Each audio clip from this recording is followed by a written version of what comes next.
This is Pet Life Radio. Let's talk pets.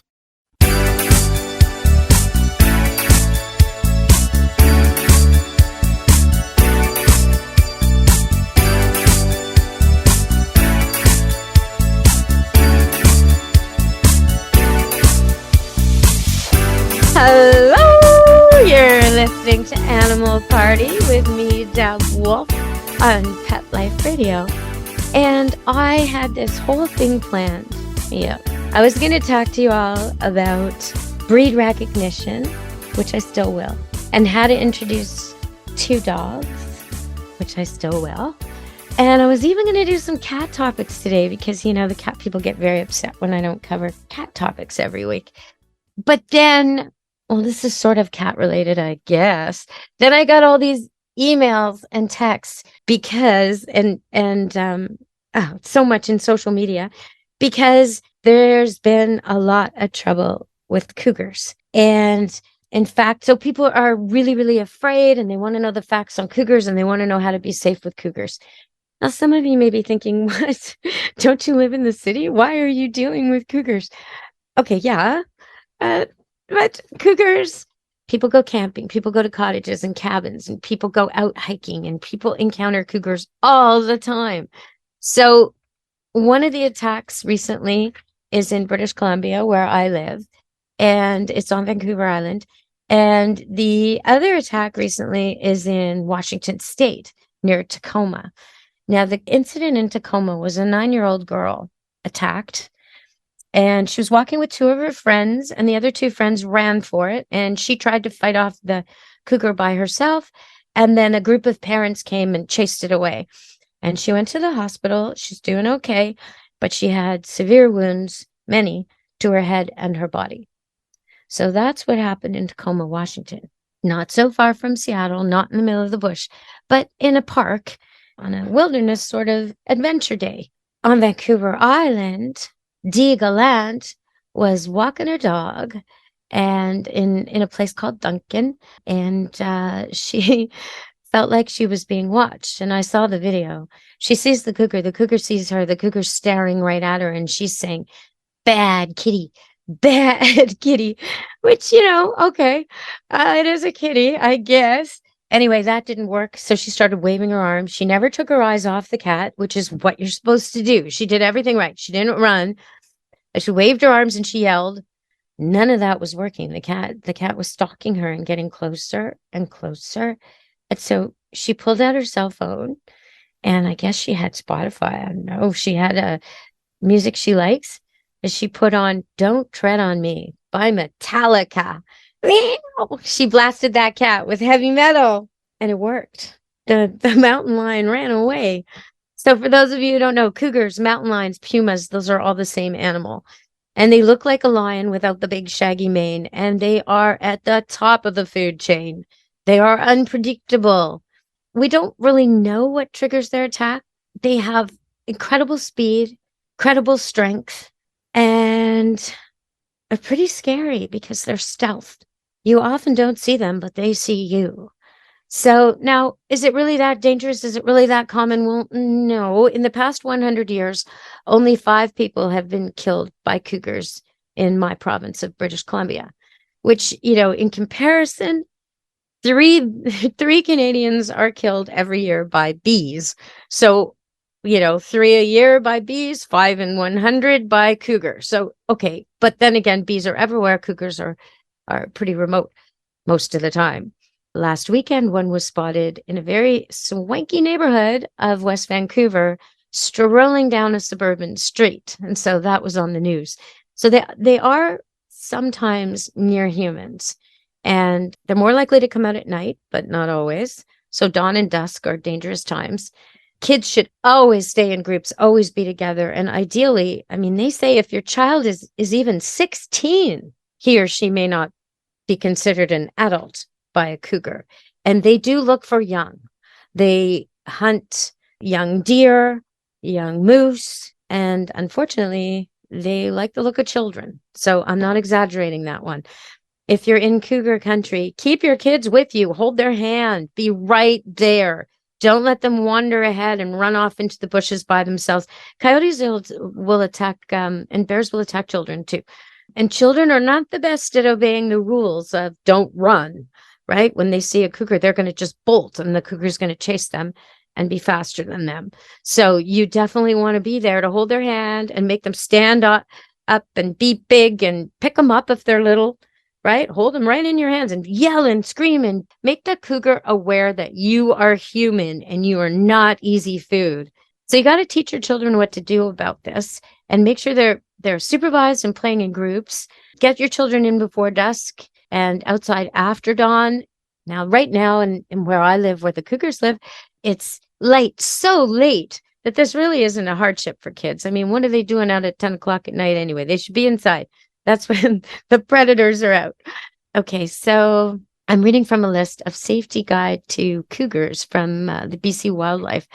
And hiking groups of 2 or more make a lot of noise so you don't surprise them. That's true for bears too. You don't want to come up and sneak up on a bear. You want them to hear you. Carry a sturdy walking stick so you've got a weapon if you need it. If you need it, pick up rocks, pick up whatever you can. Just be big. Flap your arms. If you've got jackets, flap them. Like, make yourself look just scary and big. So avoid a cat. Oh, yes, this is a good one. Sometimes you find like a bunch of what looks like a dug up, almost like a dug up grave. And it's kind of like a mound and it's sort of interesting. It's got leaves, it's got mud, and it's sort of big berm kind of created by an animal. Okay, that's probably what a cougar couldn't finish eating and left for later. Stay away from that. Definitely stay away from that. So cougar kittens are really, really well hidden. But if you find them, get the heck out of there. Like, as fast as you can. If you stumble upon a litter of little kittens, oh my God, they're so cute. Yeah. Whoa, get out of there. Because mama is coming back. Okay, we are going to break. We'll be back in a minute on Animal Party Pet Life Radio. Stay tuned.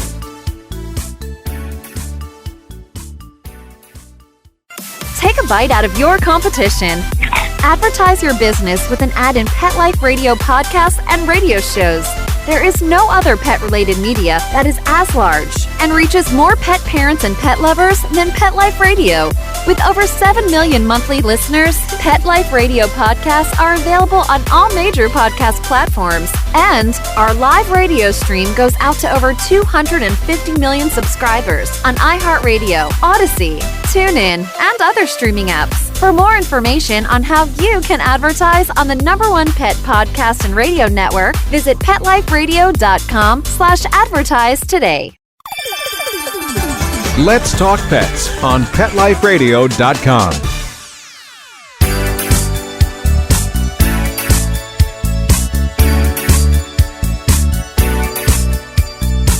Hello, we're back on Animal Party Pet Life Radio, and I'm responding to the many questions I had about cougars, so I'm going to continue to talk about that a little longer. Not much longer though, don't worry. If you don't have cougars in your backyard and you're not going camping and you're not going hiking and you're not going to encounter them, this show is still for you. We're going to go on to other things very soon. So if you do encounter a cougar, always give it an avenue of escape. That's true for a bear as well. Coyotes, you don't have to worry about that because they can always escape from anywhere. Stay calm. Talk to the cougar in a confident voice. So that's part of the reason they're so attracted to children, is the high-pitched, happy voice. Is a lot like submissive animals. It's a lot like their prey. You want to sound deep when you're trying to chase away an animal. You want to sound growly and angry. Okay, so don't let children run around and use rapid movements. That really provokes an attack. So hold on to them. Don't run away. Back away slowly. Don't turn your back on the cougar. Stay upright. Do all you can to make yourself bigger. So you don't want to crouch down. You don't want to hide. It's seen you. Too late for hiding. It smells you anyway. There's no hiding from these animals. Pick up sticks or branches and wave them about. If it behaves aggressively, arm yourself with a large stick, throw rocks, speak loudly. You got to convince the cougar that you are a threat. You're not prey. I know that's hard for some of us, but do it.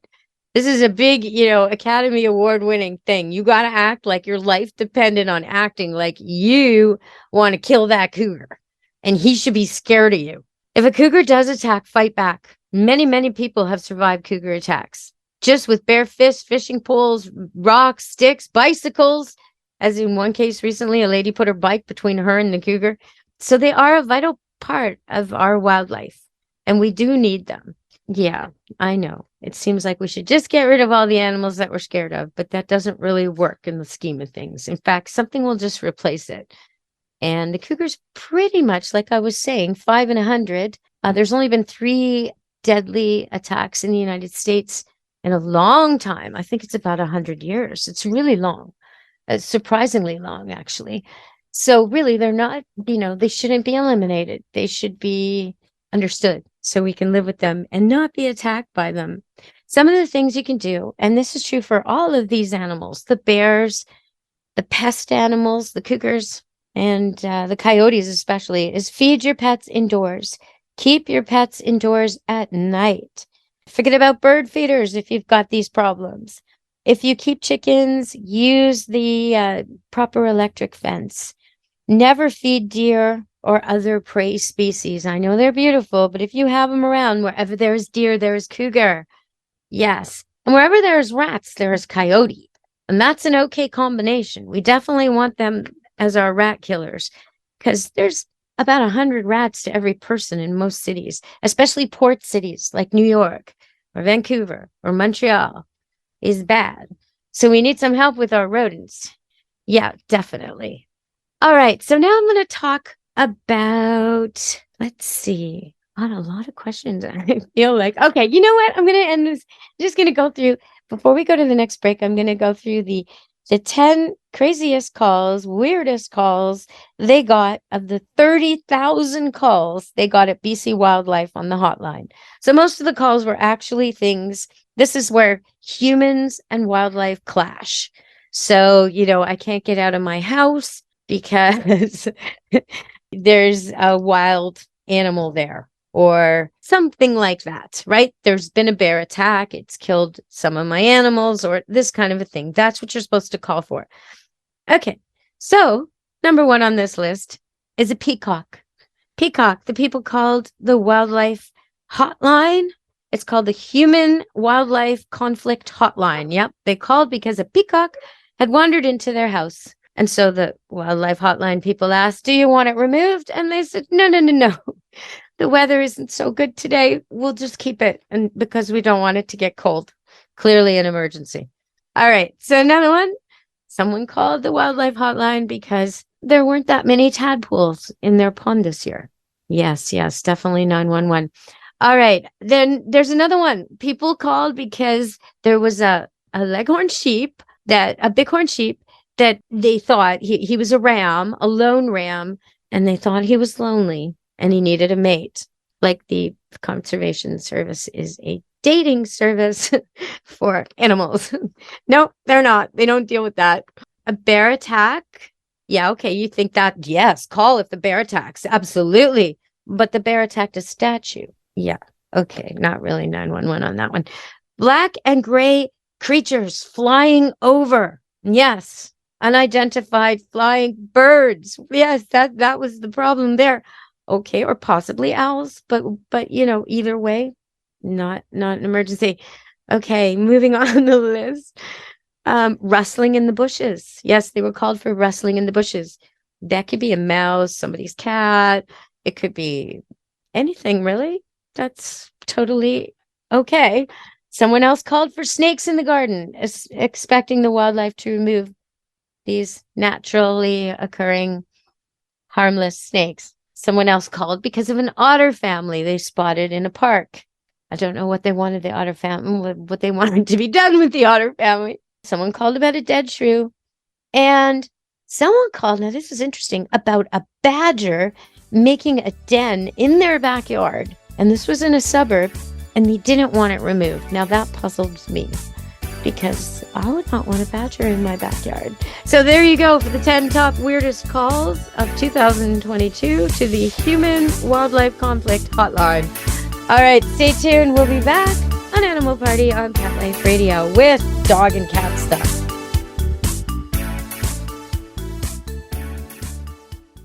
Molly, here's your dinner. Zeus, that's not your food. Don't let that happen to your precious cat. Elevate your cat's eating experience with the Cat Tree Tray.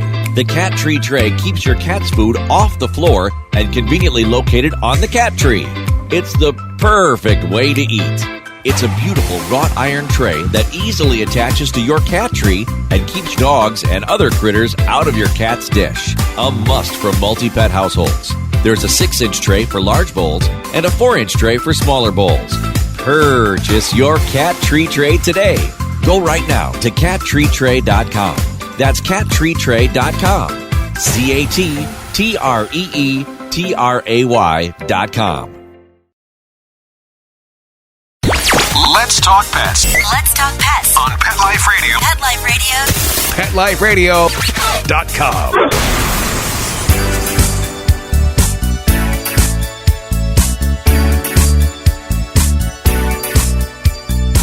Hello, we're back, and I want to talk about breed recognition. I got a question on Facebook. I love that.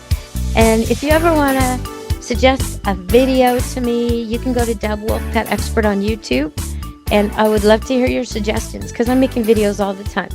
I made one yesterday on how to introduce two dogs who don't know each other, where one is shy and one is friendly. And you can check that out on YouTube. It'll be posted soon. I made one about Buster jumping up and how to teach a dog not to jump up just a few days ago. So anything you want to see or any guest you'd like to hear, just send me some information. YouTube's probably the best way. Deb Wolfe-Petexpert on YouTube, but there's other ways to reach me too. Okay, so introducing two dogs, one to the other. No, breed recognition. Let's do that one. Breed recognition, since you asked, the question was, how is it possible that my dog recognizes its own breed even when the colors are different? Okay, so that was one question. But then I had another question about 2 weeks ago where someone said, if dogs are colorblind, how come my dog seems to recognize color in dogs? Ooh, both really, really good questions too. I love it. I love it because it goes to the dog mind. And I had courses on this. I love the dog mind. So, okay, so here's the thing. Dogs are not really colorblind. No, they're not. They just don't see color the way we do. Okay, so they can still see blood.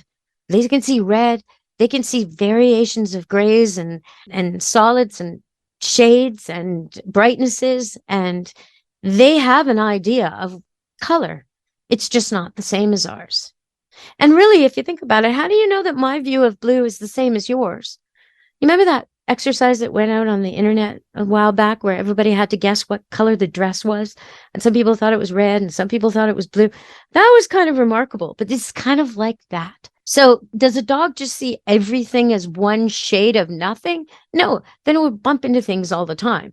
It has to be able to delineate, the shapes and the colors of things, to be able to see shadow from light, to be able to see that there's a tree right in front of it and another one behind it, and they're different colors. So they're different vibrancies, if you will, different shades. So even if you want to just think of it as all black and white, it's still got shades, right? The light green is lighter than the dark green, for example. And because dogs navigate a lot with smell and sound, and even taste, breed recognition is more than just sight. So they see the breed shape, posture, markings. They may not see that dog is brown, black, and white like they are, but they see the differences in the shading and the pattern of the shading on the dog and the posture of the dog. And they smell that it's a relative. So that's a very cool thing, right? So they can recognize by sight, but by smell as well. Now, the other person's question, okay, so that was, how do they recognize breed without being able to recognize color?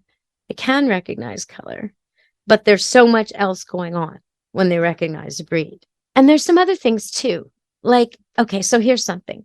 I had a dog come to me for training that was scared of all brown dogs. I'm not kidding you, just brown. Okay, it would get all nervous and stressed out and even cause piss itself, or it would run or bolt, or if it had to face the other dog, it would fight, but it liked every other dog on the planet. And I had a different one who would fight and just like completely get aggressive if it saw any dog with the black and tan markings of a Rottweiler, a Doberman, a Rottie Cross, anybody with that black and tan, even a Cocker Spaniel with the black and tan. Why? Well, that's when some traumatic event happens and the dog associates that event and that fear with something specific. It can happen when your dog maybe gets stepped on at the same time as somebody slams a door, and it's forever afraid of slamming doors. And then maybe if you don't train it and teach it, the slamming doors are fine and doors are fine, and that was a one-off and it's no problem and doors are cool. If you don't do that, it starts to expand that fear to other things. Well, in this case, the dog was probably attacked by a specific dog with black and tan markings. And then it was probably a little fearful around black and tan dogs, so the people started to avoid them. So now, years later, it thinks all black and tan dogs are scary. But that's kind of an indication, because they're all different smells. The dogs can really see the markings.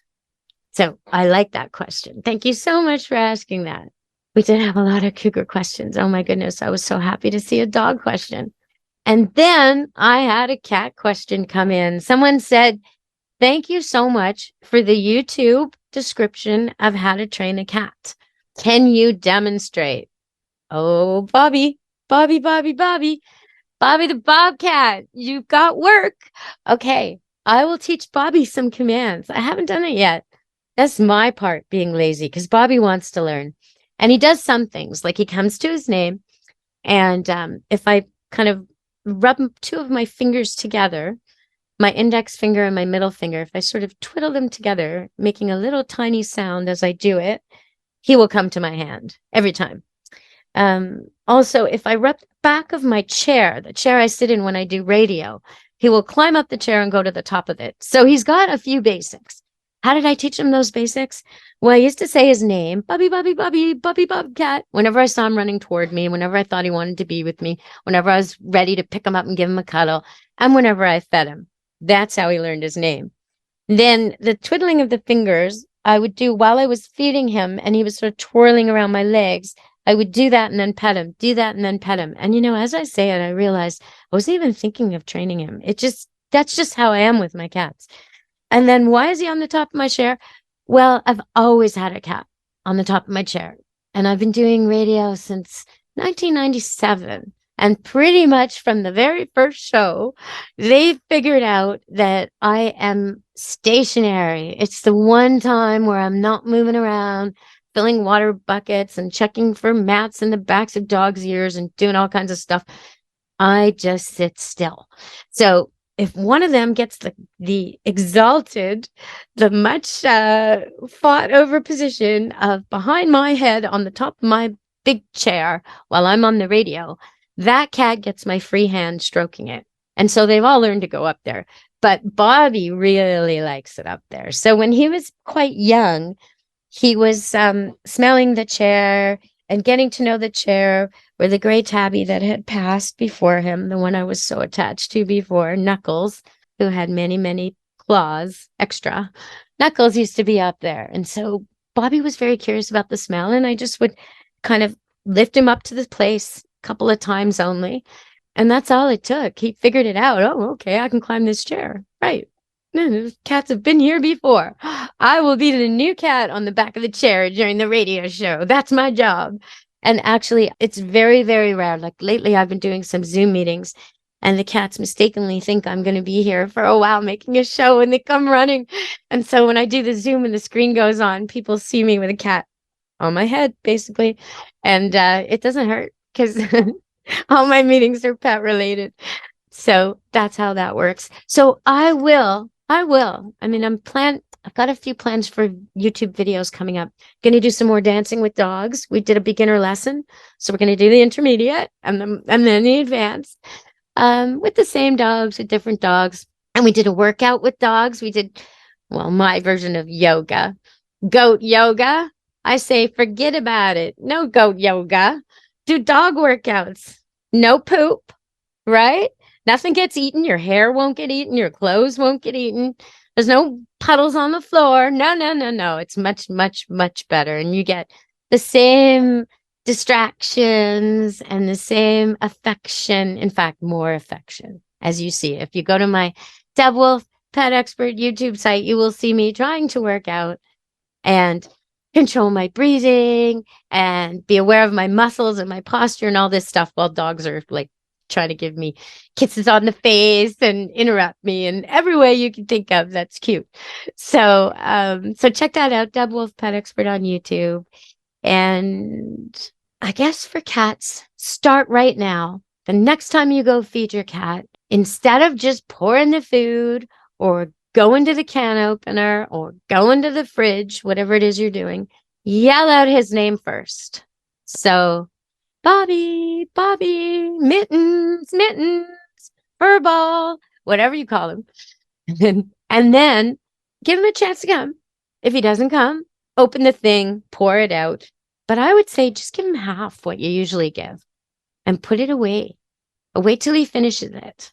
And then try again, just after he's just left the area a little bit. Yell out his name. Timber, Pussycat, whatever it is. Pussycato, whatever it is. Hatul, whatever. Get that cat to come because she'll just be like half satisfied thinking, where's the other half? Almost left. But now she's ready to listen. And she's like, oh, wait a minute, there's more.